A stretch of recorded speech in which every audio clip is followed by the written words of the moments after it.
Hello friend, कैसे हैं आप? उम्मीद है कि आप सब अच्छे हैं, आप लोग की तैयारी अच्छी चली हुई। ठीक है दोस्तों, आज हम आप लोग के साथ सेट नंबर 7 आप लोग के साथ डिस्कस करने वाले हैं और उम्मीद करते हैं कि सेट आप लोग को बहुत ही पसंद आएगा। और आप लोग को पता है कि ये सेट डेली शाम को 4 बजे मिलता है, याद रखिएगा। चलिए तो स्टार्ट करते हैं हम लोग क्वेश्चन नंबर फर्स्ट। साथ साथ ये भी बताना चाहते हैं कि मैथ का प्रैक्टिस सेट न्यूज़ चैनल पर अभी चल रहा है। न्यूज़ चैनल का नाम है सोल्यूशन बाय जहांगीर।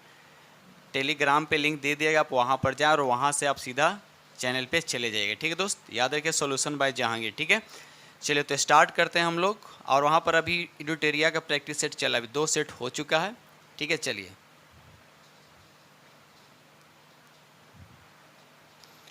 ये रहा क्वेश्चन नंबर आपका फर्स्ट। कहता है प्रथम कर्नाटक युद्ध में फ्रांसीसी सेना के नेतृत्व किसने किया था?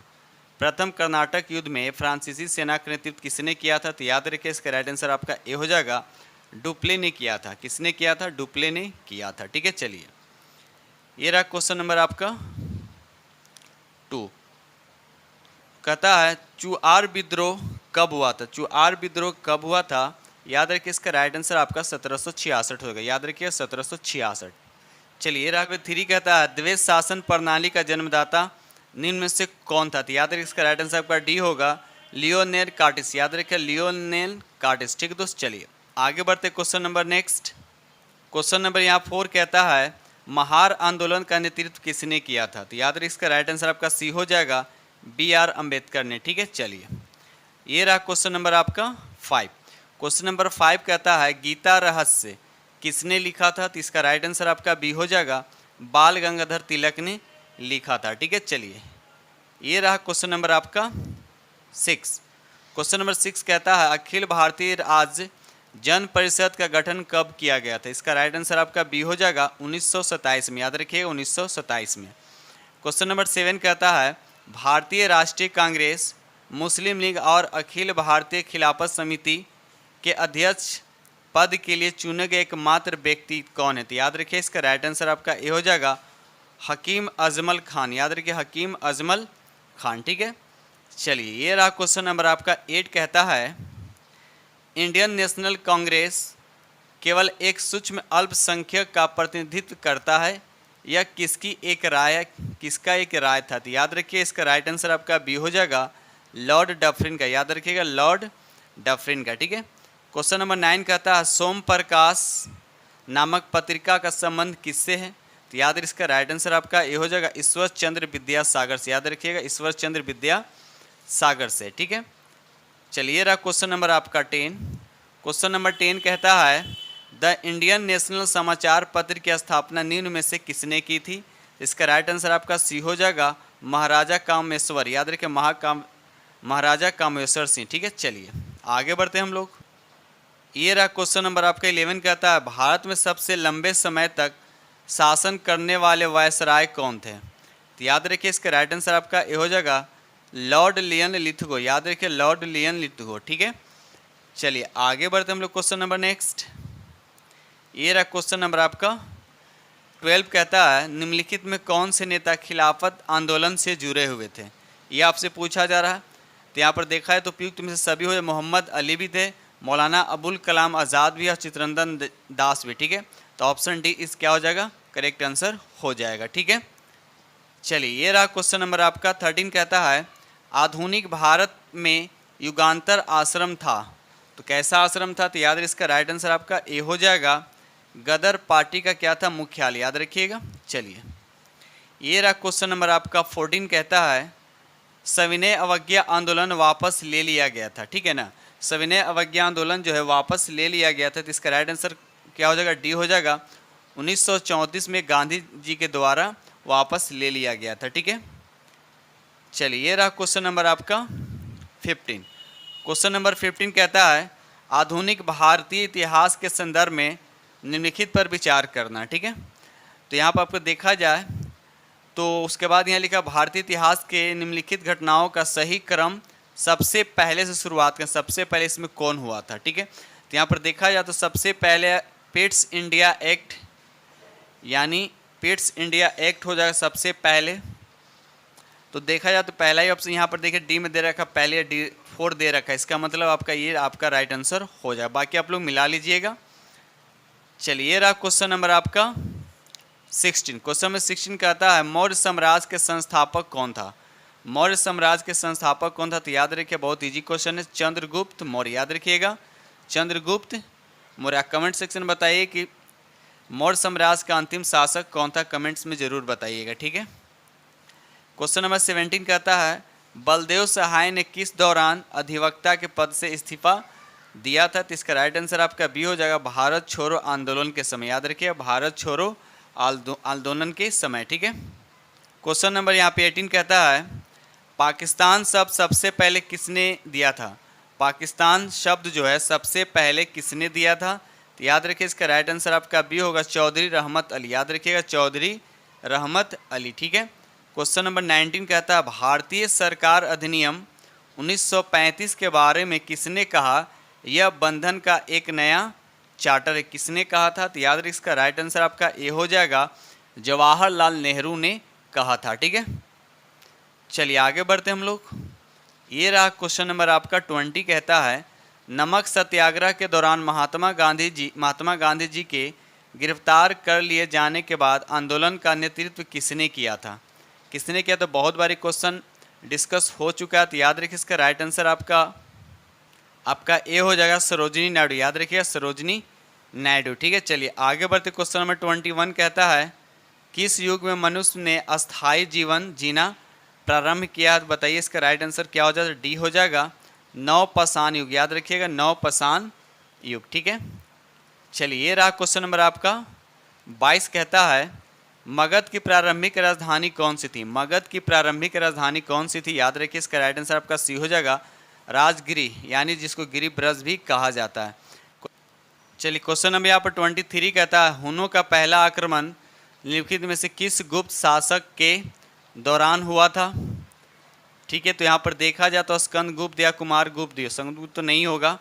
देखिए यहाँ पर तो मेरे हिसाब से बी होना चाहिए, लेकिन आंसर सी दे रखा है कुमारगुप्त 1, ठीक है। तो आप लोग प्लीज़ कमेंट सेक्शन में बताएं कि आंसर क्या होगा 23 का, सी होगा या बी होगा, ठीक है। चलिए आगे बढ़ते क्वेश्चन नंबर 24। क्वेश्चन नंबर 24 कहता है हर्षवर्धन प्रशासन के बारे में गलत कथन का चयन करें, तो बताइए यहाँ पर राइट आंसर कौन होगा, तो याद रखिए इसका राइट आंसर आपका सी होगा, सती प्रथा प्रचलित नहीं था। सती प्रथा प्रचलित नहीं था, तो याद रखिए सती प्रथा जो हर्षवर्धन के प्रशासन काल में आम बात था, ठीक है, नॉर्मल सी बात था, ठीक है ना। तो याद रखिए इसका राइट आंसर आपका सी हो जाएगा। आगे बढ़ते क्वेश्चन नंबर 25 कहता है निम्नलिखित में से किसने सबसे पहले अपने शासकों के उत्कीर्ण सिक्कों को जारी किया था, तो याद रखिए इसका राइट आंसर आपका सी होगा, सातवाहन। याद रखिएगा सातवाहन, ठीक है। चलिए आगे बढ़ते हैं। क्वेश्चन नंबर 26 कहता है कलिंग के राजा खारवेल का संबंध था, तो याद रखिए किस वंश से संबंध था, तो याद रखिए इसका राइट आंसर आपका बी होगा, चेदी वंश। याद रखिएगा चेदी वंश। क्वेश्चन नंबर 27 कहता है निम्नलिखित में से किस चोल राजा ने श्रीलंका के उत्तरी भाग पर विजय प्राप्त की थी, याद रखिए इसका राइट आंसर आपका ए हो जाएगा, राजराज प्रथम यानी राजराज 1, ठीक है। क्वेश्चन नंबर यहाँ पे 28 कहता है क्वेश्चन नंबर 28 कहता है निम्नलिखित में से कौन सा बौद्ध धर्म और जैन धर्म के बीच समानता नहीं है, बताना आपको कौन समानता नहीं, तो याद रखिए इसका राइट आंसर आपका ए हो जाएगा, आत्मा का अस्तित्व। याद रखिए आत्मा का अस्तित्व, ठीक है। चलिए आगे बढ़ते। क्वेश्चन नंबर 29 कहता है निम्नलिखित में से किस सिख गुरु ने पिछले गुरुओं के सभी कार्य को एकत्र किया और इसे छंदों के रूप में निर्देशित किया, तो आपको बताना है इसका राइट आंसर कौन होगा, तो याद है इसका राइट आंसर आपका सी हो जाएगा, गुरु गोविंद सिंह। गुरु गोविंद सिंह कितने नंबर के गुरु थे, तो याद रखिए 5वें नंबर, ठीक है, 5वें नंबर के गुरु थे, ठीक है, याद रखिएगा। चलिए आगे बढ़ते। क्वेश्चन नंबर 30 कहता है निम्नलिखित में से किस पुर्तगाली यात्री ने विजयनगर की राजधानी की तुलना रोम से की थी, इसका राइट आंसर आपका बी हो जाएगा, क्या हो जाएगा, बी हो जानी डोमिंगो पायस। याद रखिए डोमिंगो पायस, याद रखिएगा। चलिए आगे बढ़ते। क्वेश्चन नंबर नेक्स्ट, ये रहा क्वेश्चन नंबर आपका 31 कहता है निम्न में से कौन सा राजा 3 देशों के साथ सीमा रेखा नहीं बनाता है, कारण निम्न में से कौन सा राज्य 3 देशों के साथ सीमा रेखा नहीं बनाता, तो याद है यहाँ पर राइट आंसर आपका सी हो जाएगा, मिजोरम। याद रखिएगा राइट आंसर क्या होगा, मिजोरम हो जाएगा, ठीक है। चलिए रहा क्वेश्चन नंबर आपका 32 कहता है मुखौटा नृत्य, आपको बताना मुखौटा नृत्य जो है किस राज्य का लोक नृत्य है, तो याद रखिए इसका राइट आंसर आपका ए हो जाएगा अरुणाचल प्रदेश का, याद रखिएगा अरुणाचल प्रदेश का। ऐसे और भी बहुत सारे आते हैं, जैसे भांगड़ा, भांगड़ा कहाँ का लोक नृत्य है, तो याद रखिएगा ये पंजाब का है। राउफ कहाँ का, तो जम्मू कश्मीर का। छवेली कहाँ का, तो हिमाचल प्रदेश का। ठीक है, तो इस तरह से कुछ आप याद रखिएगा। चलिए आगे बढ़ते हैं हम लोग। क्वेश्चन नंबर 33 कहता है निम्नलिखित में से किसे बिहार विभूति के नाम से जाना जाता है, तो याद है इसका राइट आंसर आपका बी हो जाएगा अनुग्रह नारायण सिंह को, याद रखिए अनुग्रह नारायण सिंह को। क्वेश्चन नंबर 34 कहता है चैत्य भूमि किस व्यक्ति का समाधि स्थल है, चैत्य भूमि जो है किस व्यक्ति का समाधि स्थल है, तो याद है इसका राइट आंसर आपका सी होगा बी आर अम्बेडकर। ठीक है, चलिए ये रहा क्वेश्चन नंबर आपका 35 कहता है संयुक्त राष्ट्र पर्यावरण कार्यक्रम का मुख्यालय स्थित है, तो कहाँ स्थित है, तो आपको बताना है इसका राइट आंसर क्या होता है, डी हो जाएगा नैरोबी, याद रखिएगा इसका राइट आंसर आपका डी हो जाएगा। ठीक है, नैरोबी कहाँ थी, केन्या की राजधानी है नैरोबी, ये भी याद रखिएगा।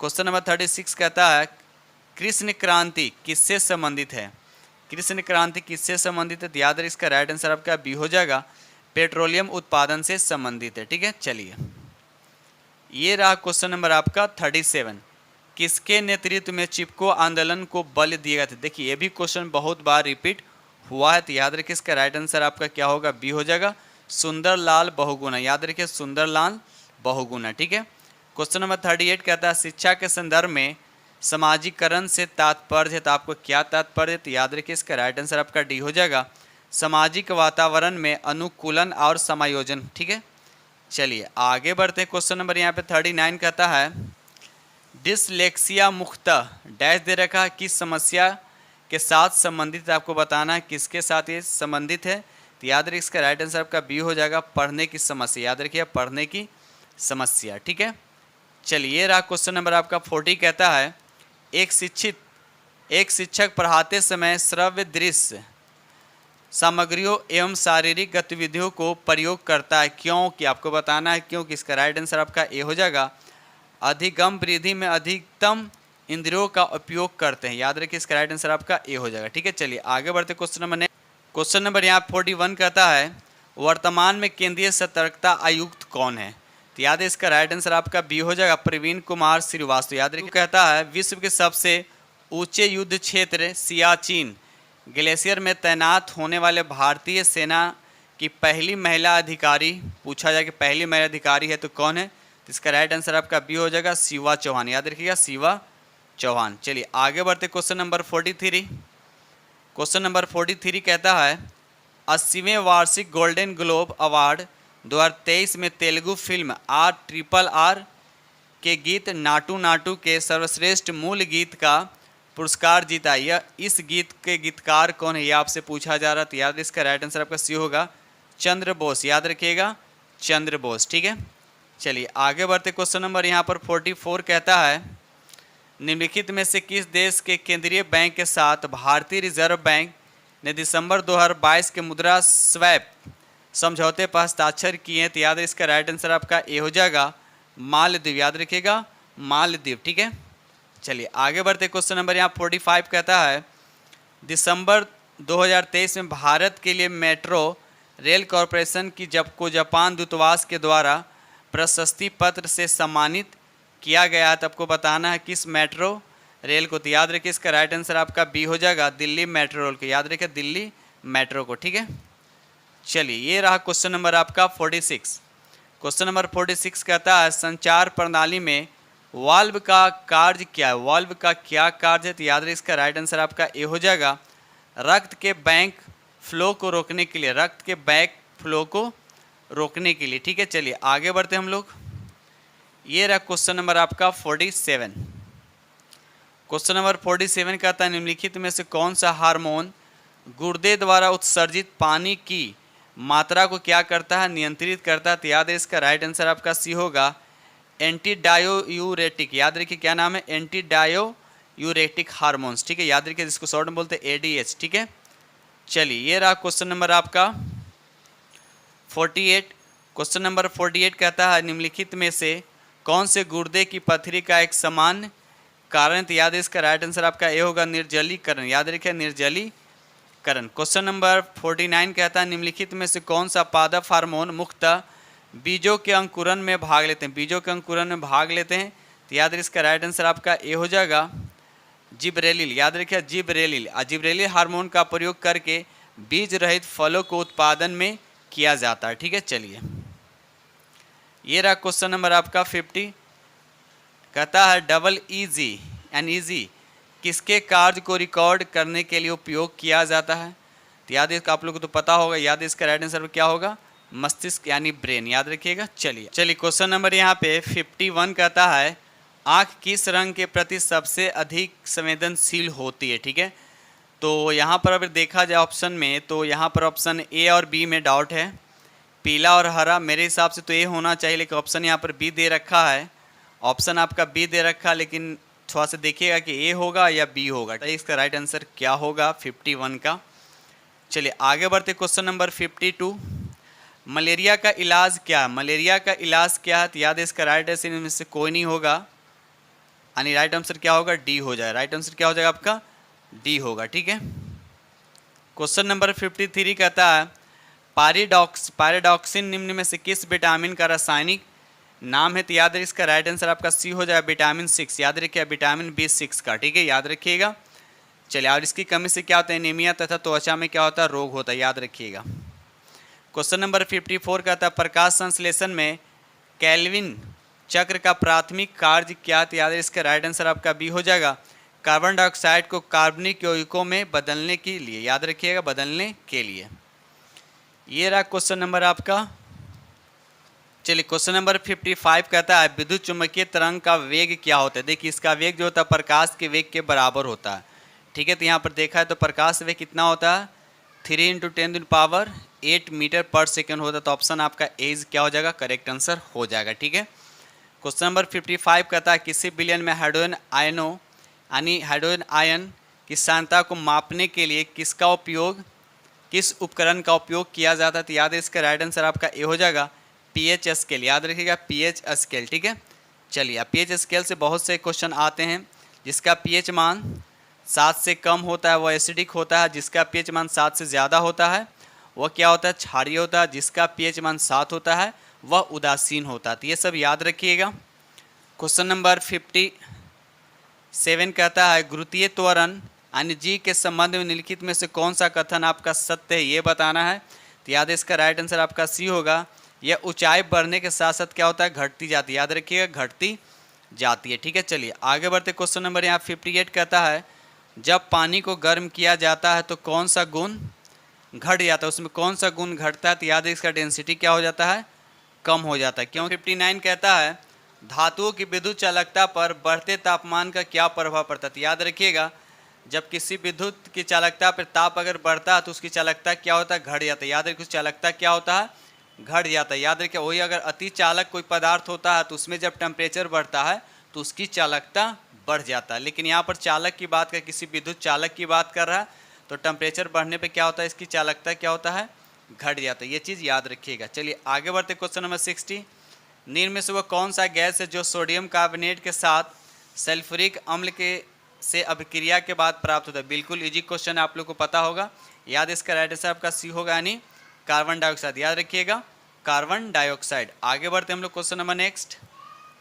चलिए क्वेश्चन नंबर यहाँ पे 61 कहता है जल तथा चौक के मिश्रण को निम्नलिखित में से किस विधि द्वारा पृथक किया जा सकता है। ठीक है, तो ऑप्शन यहाँ पर देखा जाए इनमें से तो सभी होना चाहिए, तो यहाँ पर तो दे रखा है इनमें से कोई नहीं। ठीक है, तो इस क्वेश्चन में भी थोड़ा सा डाउट है। देखिए क्या होगा इसमें, यहाँ पर इनमें से सभी होगा या इनमें से कोई नहीं होगा। ठीक है, कमेंट्स में जरूर बताइए कि इसका राइट आंसर क्या हो। निस्यंदन भी होगा और साधन भी निस्तारण भी होता है। ठीक है, तो आप प्लीज़ कमेंट्स में जरूर बताइए कि इसका राइट आंसर क्या होगा, इनमें से सभी होगा या इनमें से कोई नहीं।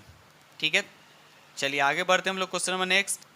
चलिए रहा क्वेश्चन नंबर आपका 62 का था हाइड्रोजन को जलाने से वह किस में परिवर्तित होता है। जब हाइड्रोजन जलता है तो क्या बनता है, बहुत अच्छा क्वेश्चन है। याद रखिए जल बनता है। याद रखिएगा क्या बनता है जल बनता है। Question number 60। चलिए क्वेश्चन नंबर यहाँ पर 63 का था निम्नलिखित में से हाइड्रोजन का समस्थानिक नहीं है। तो बताइए इसमें से कौन नहीं। तो याद है इसका राइट आंसर आपका डी हो जाएगा आर्गन नहीं है, बाकी प्रोटियम ड्यूटेरियम और ट्रेटियम है। आप इसमें बताइए कि हार्डवेयर का कौन सा समस्थानिक जो है रेडियो सक्रियता प्रदर्शित करता है। तो आपको तीनों में से बताना है कि तीनों में से कौन है। कमेंट्स में जरूर इसका आंसर दीजिएगा। ठीक है, चलिए आगे बढ़ते। क्वेश्चन नंबर 64, निम्नलिखित में सबसे अधिक इलेक्ट्रॉन बंधुता वाला तत्व कौन सा है? इलेक्ट्रॉन बंधुता वाला तत्व कौन सा है? तो याद रखिए इसका राइट आंसर आपका ए हो जाएगा, क्लोरीन। ठीक है, चलिए आगे बढ़ते। क्वेश्चन नंबर यहाँ पर 65 कहता है ग्रीनोकाइड किसका अयस्क है? ग्रीनोकाइड किसका अयस्क है? तो याद रखिए कैडमियम किसका? तो कैडमियम का, याद रखिएगा कैडमियम का। ठीक है, चलिए आगे बढ़ते। क्वेश्चन नंबर 66, निम्नलिखित में से किस हीरे का प्रयोग कांच काटने में किया जाता है? तो याद है इसका राइट आंसर आपका बी हो जाएगा, काला हीरा का उपयोग किया जाता है। ठीक है, ये रहा क्वेश्चन नंबर आपका, आपको मिलान करना है। ठीक है, चलिए तो यहाँ पर देखा है इसका राइट आंसर क्या होगा। तो अगर हीरा की बात करें, देखिए यहाँ पर दे रखा है एक तरफ हीरा, उसके बाद मानिक, उसके बाद संगमरमर, उसके बाद सीमेंट दे रखा है। ठीक है, तो इसको बताना है इसका आंसर क्या होगा। तो हीरा जो है कार्बन का अपरूप है, तो ए का तो 1 हो गया। तो अब देखिए ए का 1 हो गया, तो बस एक ही ऑप्शन तो यहाँ दे रखा है स्टार्टिंग ए, बाकी किसी में स्टार्टिंग में ए नहीं दे रखा। तो समझिए कि 1 2 4 और 3 हो जाएगा, ये 2 हो जाएगा, ये 4 हो जाएगा और ये हो जाएगा आपका 3। तो इस तरह से राइट आंसर आपका हो जाएगा बी। ठीक है, चलिए आगे बढ़ते हैं। ये रहा क्वेश्चन नंबर आपका 66 कहता है किस मौलिक अधिकार का लक्ष्य सामाजिक भेदभाव का उन्मूलन करना है? तो बताइए इसका राइट आंसर क्या? तो B is the correct answer होगा, समानता का अधिकार। क्वेश्चन नंबर 69 कहता है सदन की अनुमति के बिना कोई भी सदस्य कितनी अवधि से अधिक समय के लिए सदन की सभी बैठकों से अनुपस्थित रहता है तो सदन उसका पद रिक्त घोषित कर देता है? कितने अवधि तक, ये बताना है। तो इसका राइट आंसर आपका डी हो जाएगा, 60 दिन, याद रखिए 60 डेज। ठीक है, चलिए रहा क्वेश्चन नंबर आपका 70 कहता है अंतर्राष्ट्रीय शांति एवं सुरक्षा का वर्णन राज्य के नीति निर्देशक सिद्धांत के किस अनुच्छेद में किया गया है? तो याद है इसका राइट आंसर आपका बी हो जाए, अनुच्छेद 51, याद रखें अनुच्छेद 51।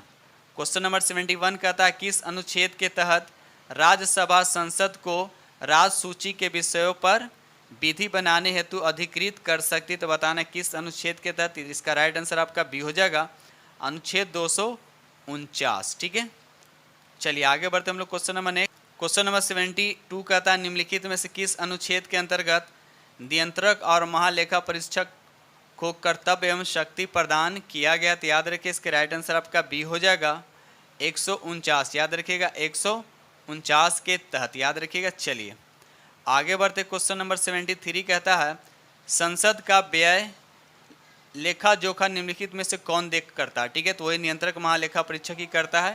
तो इसका राइट आंसर आपका बी हो जाएगा, इसका राइट आंसर आपका बी होगा। चलिए आगे बढ़ते क्वेश्चन नंबर नेक्स्ट। ये रहा क्वेश्चन नंबर आपका 74 कहता है निम्न में कौन से अनुसूची भूमि सुधार संबंधी अधिनियम से संबंधित है? भूमि सुधार से संबंधित कौन सा अनुसूची बताना है? ठीक है, तो बताना इसका राइट आंसर कौन होगा। तो 74 का राइट आंसर आपका सी होगा, 9वीं अनुसूची, याद रखिएगा 9वीं अनुसूची में। ठीक है, और 10वीं अनुसूची में क्या है? तो दल बदल विरोधी कानून से संबंधित है, तो याद रखिएगा। चलिए ये रहा क्वेश्चन नंबर आपका 75। क्वेश्चन नंबर 75 का था संविधान निर्माण में महत्वपूर्ण भूमिका निभाने वाले संविधान सभा के किस सदस्य के अनुसार संविधान की प्रस्तावना हमारे दीर्घकालीन सपनों का विचार है? तो आपको बताना है इसका राइट आंसर कौन होगा। तो याद है इसका राइट आंसर आपका सी होगा, अल्लाह दी कृष्ण स्वामी अय्यर, याद रखिए अल्लाह दी कृष्ण स्वामी अय्यर। क्वेश्चन नंबर 76 कहता है मौलिक अधिकार एवं राज्य के नीति निर्देशक तत्वों के विषय में कौन सा कथन सही है, ये बताना है। तो याद रखिएगा इसका राइट आंसर आपका ए हो जाएगा, एक दूसरे के क्या होते हैं? पूरक, याद रखिए एक दूसरे के पूरक है। चलिए आगे बढ़ते। क्वेश्चन नंबर 77 कहता है भारत में त्रिस्तरीय पंचायती राज व्यवस्था की सिफारिश की थी? तो किसने की थी? तो इसका राइट आंसर आपका बी हो जाएगा, बलवंत राय मेहता समिति, याद रखिएगा बलवंत राय मेहता समिति। ठीक है, चलिए आगे बढ़ते हम लोग question number next. Question number 78 कहता है 44वां संविधान संशोधन 1978 के संबंध में कौन सा कथन आपका सही नहीं, ये आपसे पूछा गया? तो याद है इसका राइट आंसर आपका डी होगा, गण पूर्ति यानी कोरम को समाप्त कर दिया, ये गलत बात है, याद रखिएगा। तो आपसे पूछा कौन सही नहीं है, तो याद रखिए D is the correct answer होंगे। ठीक है, चलिए ये रहा क्वेश्चन नंबर आपका 79। परंपरा के अनुरूप राज्यपाल की नियुक्ति करते समय प्राय राष्ट्रपति, तो आपका आंसर बताना है, इसका राइट आंसर कौन होगा? तो सी होगा, राज्य के मुख्यमंत्री से परामर्श करते हैं। याद है, राज्य के मुख्यमंत्री से परामर्स करते हैं। ठीक है, चलिए ये रहा क्वेश्चन नंबर आपका 80। क्वेश्चन नंबर 80 कहता है संविधान के किस भाग को भारत का मैग्ना कार्टा कहा जाता है, यानी मैग्ना कार्टा की संज्ञा दी गई है किस भाग को? तो याद रखिएगा, इसका राइट आंसर आपका सी हो जाएगा, भाग 3। याद रखिएगा, भाग 3 को। ठीक है, भाग 3 मूल अधिकार से संबंधित है, याद रखिएगा। चलिए आगे बढ़ते हम लोग question number next. Question number 81 कहता है कि राष्ट्रीय आय की गणना किस विधि द्वारा किया जाता है? तो इसका राइट आंसर आपका उत्पाद विधि, व्यय विधि, आय विधि। राइट आंसर क्या होगा? डी इज करेक्ट आंसर आपका हो जाएगा। ठीक है, क्वेश्चन नंबर 82 कहता है भारत का दूसरा सबसे बड़ा कृषि आधारित उद्योग कौन है? दूसरा पूछा जा रहा है, तो याद है इसका राइट आंसर आपका ए होगा, चीनी उद्योग। याद रखिएगा, चीनी उद्योग। क्वेश्चन नंबर 83 कहता है वर्ष 2023 में प्रस्तुत किए जाने वाले बिहार आर्थिक सर्वेक्षण निम्नलिखित में से कौन से क्रम का है? ये बताना कौन से क्रम का है। तो इसका राइट आंसर आपका सी होगा, यानी 17वां। याद रखिए 17वां है। ठीक है दोस्त, चलिए क्वेश्चन नंबर 84 कहता है केंद्रीय बजट 2023 के अनुसार कर छूट का लाभ उठाने के लिए आय सीमा बताने की आय सीमा क्या है? तो याद रखिए इसका राइट आंसर आपका बी होगा, 7 लाख रुपये। याद रखिएगा, 7 लाख रुपये। ये रहा क्वेश्चन नंबर आपका 85। पृथ्वी का एल्बिडो की घटना किस प्रकार से व्यक्त किया जा सकता है? तो याद है इसका राइट आंसर आपका बी हो जाएगा, सौर विकिरण का 30% वापस अंतरिक्ष में परिवर्तित हो जाता है। ठीक है, ये रखकर यहाँ पे 86 कहता है निम्नलिखित में से कौन सा गैस वायुमंडल में सर्वाधिक मात्रा में पाया जाता है? तो अब देखिए यहाँ ऑप्शन के अकॉर्डिंग तो सबसे ज़्यादा नाइट्रोजन होता है, उसके बाद ऑक्सीजन होता है, उसके बाद आर्गन होता है। तो देखा जाए तो आर्गन ही हो जाएगा। आर्गन कितना परसेंट होता है? तो याद 0.9% होता है। और कार्बन कितना होता है?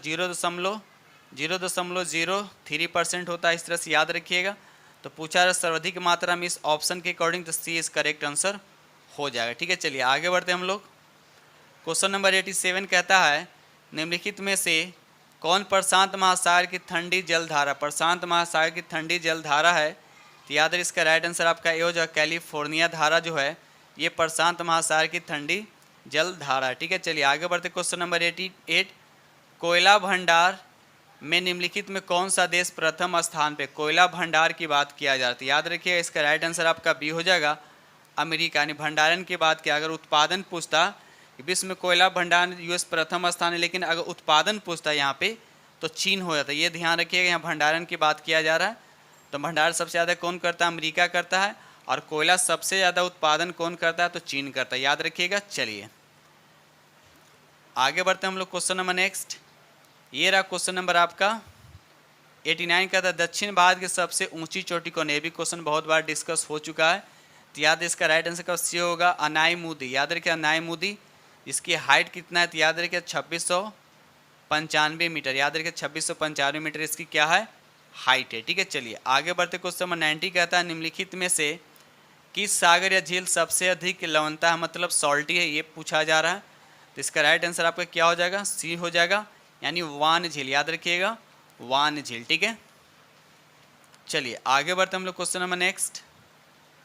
ये रहा क्वेश्चन नंबर आपका 91 कहता है ग्रीष्मकालीन मानसून का भारत में प्रवाह की सामान्य दिशा क्या है? तो याद इसका राइट आंसर आपका सी होगा, दक्षिण पश्चिम से उत्तर पूर्व। याद रखिए दक्षिण पश्चिम से उत्तर पूर्व। ठीक है, चलिए ये रहा क्वेश्चन नंबर आपका 92 नर्मदा घाटी निम्नलिखित में से कौन सी नदी घाटी पर्वत श्रृंखला के बीच स्थित है?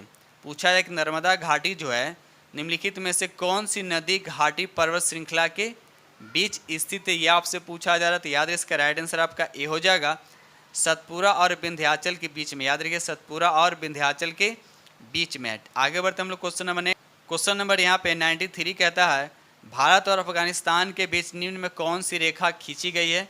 तो याद रखिए इसका राइट आंसर आपका बी हो जाएगा, डुरंड रेखा। याद रखिएगा डुरंड रेखा जो है ये भारत और अफगानिस्तान के बीच खींचा गया। अब पूछा है कि मैकमोहन रेखा किसके बीच खींचा गया है, तो ये भारत और चीन के बीच, याद रखिए भारत और चीन के बीच खींचा गया। वही अगर रेड क्लिफ की अगर बात किया जाए तो ये हो जाएगा भारत और पाकिस्तान के बीच खींचा गया। ठीक है, चलिए आगे बढ़ते हम लोग question number next. Question number यहाँ पे 94 कहता है सवाना घास का मैदान निम्न में से किस देश में पाया जाता है। तो याद रखिए इसका राइट आंसर देखिए ब्राज़ील में भी है, वेनेजुएला में भी है, तंजानिया में है। तो उपयुक्त में से क्या हो जाएगा, डी हो जाएगा। और सवाना घास किस महादेश में है, तो ये कहा जा रहा है अफ्रीका, याद रखिएगा। क्वेश्चन नंबर यहाँ पे 95 कहता है निम्नलिखित में से कौन सा फसल मिट्टी में नाइट्रोजन का स्थिरीकरण नहीं करता है। तो देखा है तो अल्फाल्फा भी करता है ये स्थिरीकरण, डायबीन्स भी करता है और मटर भी करता है। तो उपयुक्त में से तीनों होना चाहिए, लेकिन ये ऑप्शन दे रखा है उपयुक्त में से कोई नहीं। ठीक है, तो क्वेश्चन में देखिए यहाँ पर क्या होना चाहिए, उपयुक्त में से सभी होना चाहिए ना।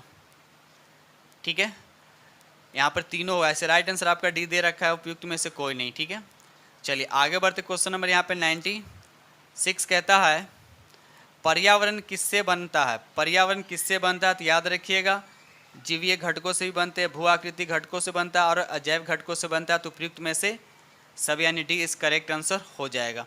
क्वेश्चन नंबर 97 कहता है धारणीय विकास किसके उपयोग के संदर्भ में अंतर पीढ़ीगत संवेदनशीलता का विषय है, यह आपसे पूछा जा रहा है। तो इसका राइट आंसर क्या होगा, ए हो जाएगा प्राकृतिक संसाधन, याद रखिएगा प्राकृतिक संसाधन। क्वेश्चन नंबर यहाँ पे 98 कहता है सतत विकास के लिए आवश्यक है। सतत विकास के लिए आवश्यक है तो जैविक विविधता का संरक्षण, ये भी सही है। प्रदूषण का निरोध और नियंत्रण करने भी आवश्यक है। निर्धनता को घटाने भी आवश्यक है। तो उपयुक्त में से सभी हो जाएंगे। ठीक है, विकिरण की सबसे महत्वपूर्ण भूमिका कौन है, तो याद है इसका राइट आंसर आपका सी हो जाएगा जल चक्र, याद रखिएगा जल चक्र। ठीक है, क्वेश्चन नंबर नेक्स्ट और लास्ट क्वेश्चन, शुष्क हवा में नाइट्रोजन की मात्रा होती है। शुष्क हवा में नाइट्रोजन की मात्रा होती है, बिल्कुल इजी क्वेश्चन है। तो याद रखिए कितना होता है, डी यानी 78% होता है। ठीक है, तो इस तरह से हमने 100 क्वेश्चन डिस्कस किया हूँ और उम्मीद करता हूँ कि सेट आप लोग को बहुत ही पसंद आएगा। और साथ साथ ये भी बोलना चाहते हैं कि मैथ का प्रैक्टिस सेट न्यूज़ चैनल पे चल रहा है और न्यूज़ चैनल का लिंक जो है टेलीग्राम पे दे दिया गया। न्यूज़ चैनल का नाम क्या है, सॉल्यूशन बाय जहांगीर, याद रखिए सॉल्यूशन बाय जहांगीर। और इसका लिंक जो है टेलीग्राम पर दे दिया गया, वहाँ पर अभी जाइए। और अभी इडुटेरिया का प्रैक्टिस सेट वहाँ पर चल रहा है। ठीक है, तो इसी के साथ हम वीडियो करते हैं समाप्त। जो फ्रेंड इस चैनल पे नए, चैनल को सब्सक्राइब कर लीजिएगा और साथ में बेल आइकन को प्रेस करना नहीं भूलिएगा। ठीक है, तो इसी के साथ वीडियो करते हैं समाप्त और मिलते हैं आप लोग से नेक्स्ट वीडियो में। तब तक के लिए थैंक यू वेरी मच।